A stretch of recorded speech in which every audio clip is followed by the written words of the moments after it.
Cette semaine, on va parler de casques de réalité virtuelle. C'est véritablement la course à ces casques qui commence à s'imposer sur le marché, Yael. Eh bien oui, tous les constructeurs ils vont de leurs casques de réalité virtuelle ces derniers temps. Alors ça a commencé avec Google, avec le Cardbox, qui était ce qu'ils avaient donné à la Google I.O. Donc le Cardbox, on rappelle le principe, hein, c'est juste un bout de carton avec deux lentilles. On met un smartphone dedans, on branche, on lance l'application, on regarde et ça fait la réalité virtuelle. Et dans la version luxe, on met des sangles quand même sur la tête. Dans la version luxe, on met des sangles, comme on peut voir derrière. Donc Arcos par exemple, qui est l'un des 5 ou 6 constructeurs qui vont lancer un casque de réalité virtuelle. Alors le casque de réalité virtuelle, on rappelle, c'est juste un bout de plastique dans lequel on insère un smartphone. Le smartphone, l'image va être coupée en deux et l'application va utiliser les capteurs pour avoir l'effet immersif et pour pouvoir repérer les mouvements en direct. Donc Arcos fait partie de ces quelques constructeurs qui se sont lancés dedans, mais il n'est pas le seul, il y a aussi Oppo qui travaille dessus, Samsung qui est au taquet sur un casque de réalité virtuelle. Ça fait rire PO, pourquoi ça te fait marrer ? Ah bah non mais c'était pour troller, je voulais pas couper non plus. Non mais c'est juste que j'ai l'impression en ce moment, Arcos, leur nouveau business model, c'est dès que Samsung fait un truc, vas-y on fait pareil, direct. Donc, ouais, allez, on va être gentil, 10 fois moins cher. Je voulais pas lancer on peut en discuter, mais bref, en tout cas, Samsung il est dessus avec un casque à 200 balles qui commercialise aussi, qui n'est compatible qu'avec le Galaxy Note 4. Et en partenariat avec Oculus. Et en partenariat avec Oculus. On va dire que c'est le plus haut de gamme. Ça promet en termes de contenu quand même. Hein. Le principe reste toujours globalement le même, c'est-à-dire un support en plastique dans lequel on insère un smartphone. Après, la qualité de la réalité virtuelle provient plus du smartphone qu'on insère dedans. Donc Samsung a un bon téléphone, on en reparlera tout à l'heure, le Galaxy Note 4 avec un écran QHD qui, pour faire simple, plus la définition de l'écran, plus la résolution de l'écran est importante, meilleure est l'image et le ressenti qu'on a de la réalité virtuelle.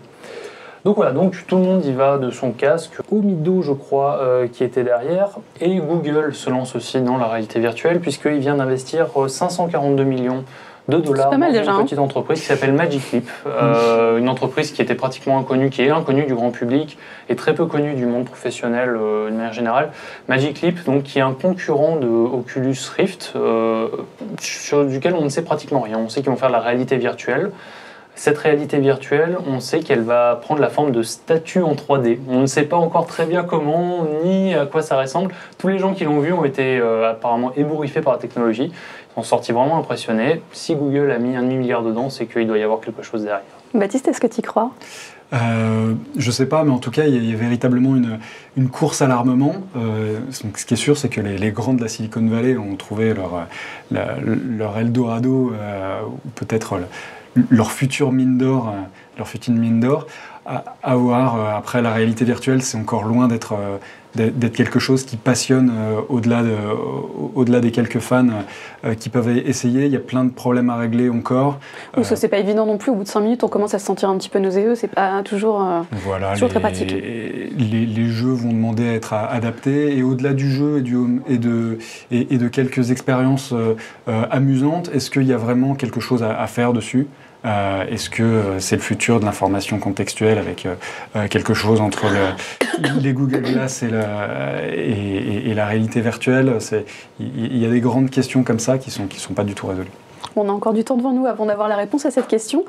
Ce qui est sûr, c'est que du côté des cartes SIM, il y a du changement qui commence à s'initier. Ça marche avec Apple et le dernier iPad. Vincent, tu nous expliques ce qui se passe ? Tout à fait. Donc Apple a sorti il y a quelques semaines l'iPad R2 et l'iPad Mini 3. Et en fait, à l'intérieur de ces nouveaux iPads, on trouve une carte SIM Apple. Et en fait, l'idée de base est assez intéressante. C'est donc l'utilisateur achète l'iPad et au premier lancement, enfin même tout le temps, ils choisissent l'opérateur qu'ils souhaitent. Donc c'est aux États-Unis pour l'instant et en Grande-Bretagne avec les opérateurs partenaires. Donc aux États-Unis, c'est AT&T, Sprint et T-Mobile. Et en Grande-Bretagne, c'est Orange. Pardon, voilà, Orange. Bien.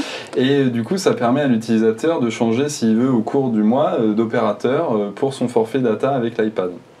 Donc l'idée est assez séduisante parce que ça permet pendant à chaque fois de choisir une autre offre si une offre devient plus intéressante que celle qu'on avait à la base et d'éviter d'être enfermé chez son opérateur. Et a priori avec une carte SIM. Oui, en plus avec la même carte SIM. Voilà, ou alors d'être en roaming et de choisir un opérateur local. D'aller à l'étranger par exemple. Ce genre de concept-là. Plus tard peut-être parce que pour l'instant c'est qu'aux États-Unis et en Grande-Bretagne, mais l'idée est intéressante de pouvoir choisir son opérateur selon l'endroit où on est, les meilleurs tarifs en effet si on va à l'international. Mais il y a quand même des petits couacs. Parce que par exemple aux États-Unis, c'est Verizon qui n'est pas partenaire de l'opération. Et donc quand on achète un iPad Air aux États-Unis, on ne peut pas sélectionner l'opérateur Verizon avec la carte SIM Apple. Donc il faut aller chez Verizon et acheter soit la carte SIM Verizon et la mettre dans son iPad, ou soit acheter l'iPad directement chez Verizon. Après, il y a d'autres petits soucis parce que justement le patron de T-Mobile a un peu poussé une gueulante sur Twitter en disant que tout le monde ne jouait pas le jeu, et il donnait des exemples. Donc c'est par exemple AT&T, c'est si l'utilisateur achète un iPad et choisit AT&T en tant qu'opérateur, la carte SIM Apple va se transformer en carte SIM AT&T et il sera impossible après à cet utilisateur de passer chez un autre opérateur. Parce que donc au niveau liberté de changement, on est quand même un petit peu limité. Là, c'est juste la liberté de choix au début, mais après il n'y a plus de liberté de changement en effet.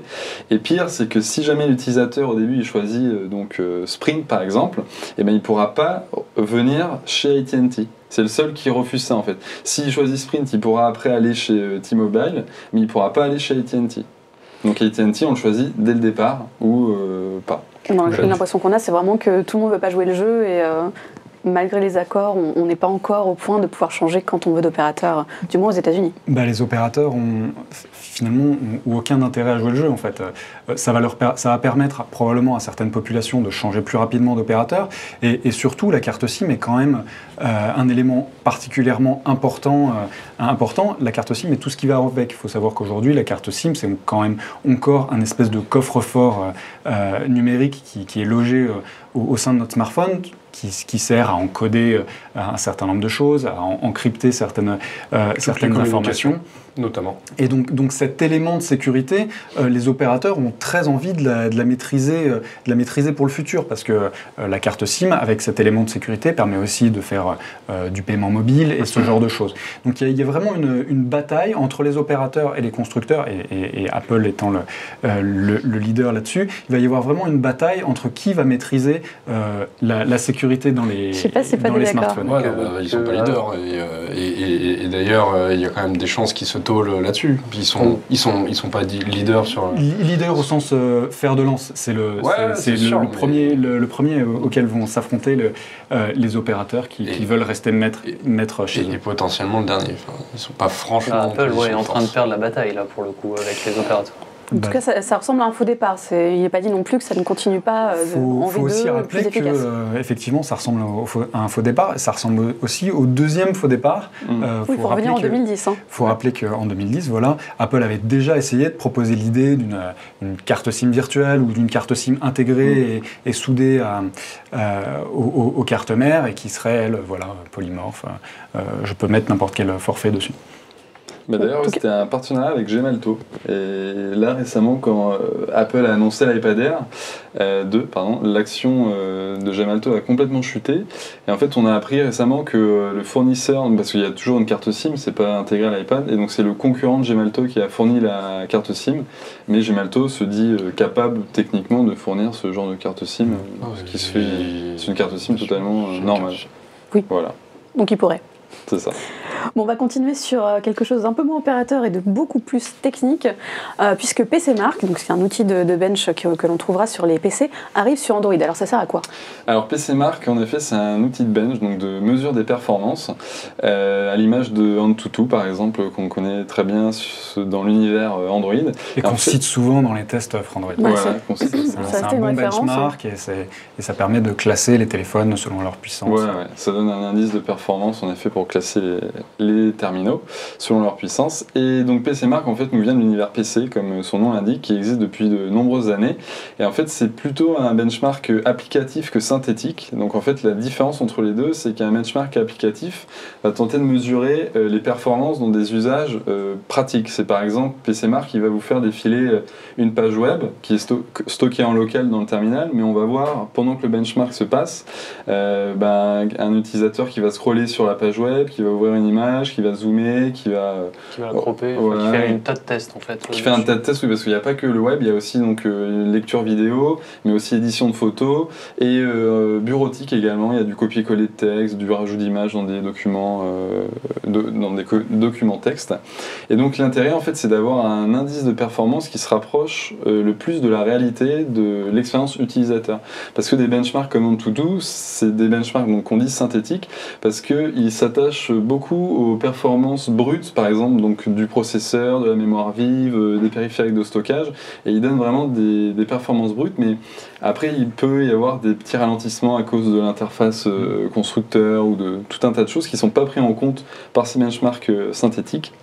Et avec PCMark, vraiment, on a c'est l'utilisation quotidienne d'un smartphone ou d'une tablette.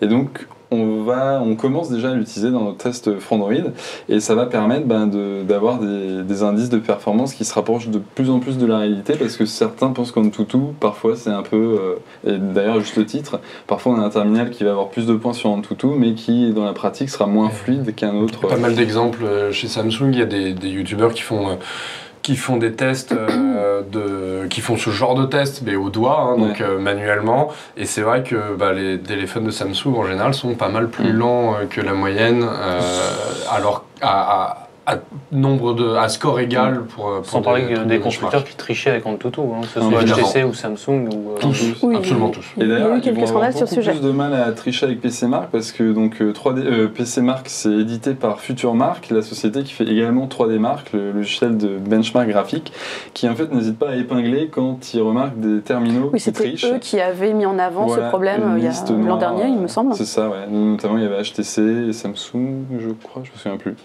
Et du coup, il détecte quand un terminal triche et ne le prend plus en compte dans les résultats publics, dans les classements publics, contrairement à AnTuTu qui ne fait pas attention à ça. En tout cas, on va avoir là une application très utile dans l'univers Android. Voilà.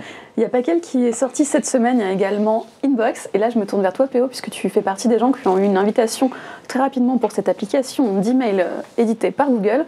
Tout à fait. Raconte-nous ta vie avec Inbox. Ma vie a complètement changé, c'est incroyable, absolument pas. En fait, Gmail, c'était... Qu'est-ce que c'est ? Non, on va partir plus loin encore dans l'histoire. Gmail, quand c'est arrivé, ça a amené un certain nombre de choses nouvelles par rapport aux boîtes mail un petit peu plus classiques, notamment la fonction d'archive d'un mail. Que peu de gens utilisent encore, malheureusement. Où l'idée, c'est que ta boîte mail, tu la traites comme ta liste de choses à faire. Donc si tes mails, tu les gardes dans ta boîte de réception, c'est parce que tu as encore une action à faire, quelque chose à traiter, peut-être une réponse à faire, peut-être autre chose. Et une fois que tu as traité ton mail, tu l'archives. Ce qui permet d'éviter d'avoir un gros bordel de mails lus, puis au milieu des mails non lus qu'on a oubliés, etc. etc. C'était ça le concept de Gmail, mais c'est vrai que Google s'est aperçu qu'il y a peu de gens qui utilisent la fonction d'archive finalement. Car et Inbox, c'est un peu un reset de Gmail pour amener de façon un peu plus... prise par la main cet usage de Inbox 0, c'est-à-dire on garde rien dans sa boîte mail si on n'a rien à faire avec ses mails. Et donc là, archiver, ça a été renommé en terminé, et ça fait exactement ce que ça faisait avant. En plus de ça, on a la fonction de reminder, qui était auparavant amenée par des extensions type Boomerang ou autre. Ou Streak, effectivement, c'est un autre bon exemple. Donc le reminder, c'est quoi ? C'est genre, j'ai un mail, il est là parce que j'ai un truc à faire, mais en fait, je vais pas pouvoir le faire avant la semaine prochaine. Donc plutôt que de le traîner dans ma boîte de réception, je vais dire à Inbox, en l'occurrence, renvoie-moi ce mail la semaine prochaine, au moment où là, je pourrais faire un truc avec. Rappelle-le-moi. Rappelle-le-moi, remind, ouais, exactement. Donc c'est ça qu'Inbox fait, principalement. Après, il y a d'autres choses qu'on a déjà vues un petit peu amenées par Google, comme classer automatiquement dans des labels certains mails. Donc par exemple, les confirmations de commandes d'Amazon, Top Achat, etc., vont dans la catégorie achat. Les confirmations de billets d'avion, etc., tout ça, ça va dans voyage, etc., etc. Donc, avec voilà, une présentation adaptée aussi assez tout à fait. Donc Inbox, ce que c'est ça, c'est un reset de Gmail avec quelques fonctionnalités nouvelles, mais surtout une histoire différente. On raconte une histoire différente à l'utilisateur pour le guider dans sa gestion de pour toi, mail. c'est amené à remplacer Gmail alors? À 100%. À 100%. Et est-ce que l'utilisateur en a un vrai bénéfice? Est-ce que c'est une bonne chose? Alors moi je suis un fervent partisan d'Inbox Zero. En fait j'ai du mal à comprendre, à faire confiance à quelqu'un qui n'archive pas ses mails, qui va traiter mes demandes, parce que je pense que c'est forcément le bordel et que c'est forcément ma demande va être noyée dans le flow.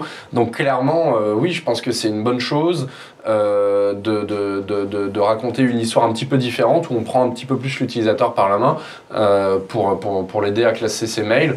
Parce que en lui proposant un workflow en fait, en lui proposant un parcours du mail où le mail tu le reçois, si tu dois y répondre, tu y réponds, si tu dois y répondre plus tard, tu le mets en réponse plus tard, s'il est terminé, tu le problème de Inbox, parce que j'ai essayé quand même un peu Inbox, c'est vrai que c'est une application qui est très complète, qui est bourrée de fonctionnalités, mais qui perd vraiment en facilité d'accès par rapport à Gmail. Gmail, c'est simple à utiliser parce qu'il y a 3-4 fonctions plus 5-6 fonctions cachées qu'on n'utilise presque jamais. Là, Inbox, il faut quand même la prendre en main. C'est pas simple, ça demande quand même une petite heure avant de comprendre comment tout fonctionne, comment est-ce qu'il a trié les mails, comment est-ce que les fonctions Remind Me, Terminé et Snooze fonctionnent. Enfin, toutes ces fonctions-là, elles sont pas, ça demande un peu de temps. Et je trouve que c'est une application qui est exigeante, qui vise un public, un certain public. Tu es le public, à mon avis, qui est visé pour ça. Justement, parce que moi, mon Gmail faisait tout ça avant. J'avais pas besoin. C'est des usages que tu avais déjà et que tu trichais avec. Je suis justement pas le public. Moi, j'ai pas pris 1 heure pour prendre en main Inbox. 25 secondes, c'est bon, parce que ça change rien du tout par rapport à mon Gmail, à part que l'interface elle est bleue au lieu d'être blanche.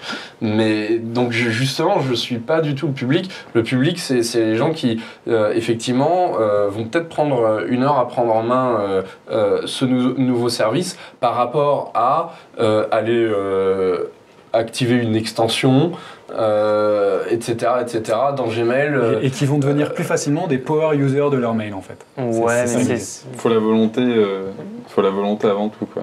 Oui, mais bien. Ouais, c'est sûr. Mais la volonté d'être Inbox Zero parfaitement sur Gmail, ouais, je pense que ça te prend une journée la première fois, trouver la bonne extension, machin, etc. Ouais, divisé par 24 le temps d'adaptation, je trouve que c'est pas si mal. Même si c'est clair qu'il y aura des efforts à faire pour que ce soit encore plus user-friendly, mais il ne faut pas oublier que c'est un produit qui est en bêta, que peu de gens ont accès pour le moment. Parce qu'on peut conclure là-dessus. Exactement comme Gmail en 2004. Voilà, comme à ses débuts, pour Gmail, Inbox est disponible sur invitation. Les gens qui ont déjà Inbox ont donc des invitations à distribuer. Pour les autres, il faut les demander auprès de Google, ça prend un petit peu de temps. Donc c'est pas forcément l'application qui sera utilisée tout de suite, mais d'ici quelques mois, ça devrait être largement démocratisé.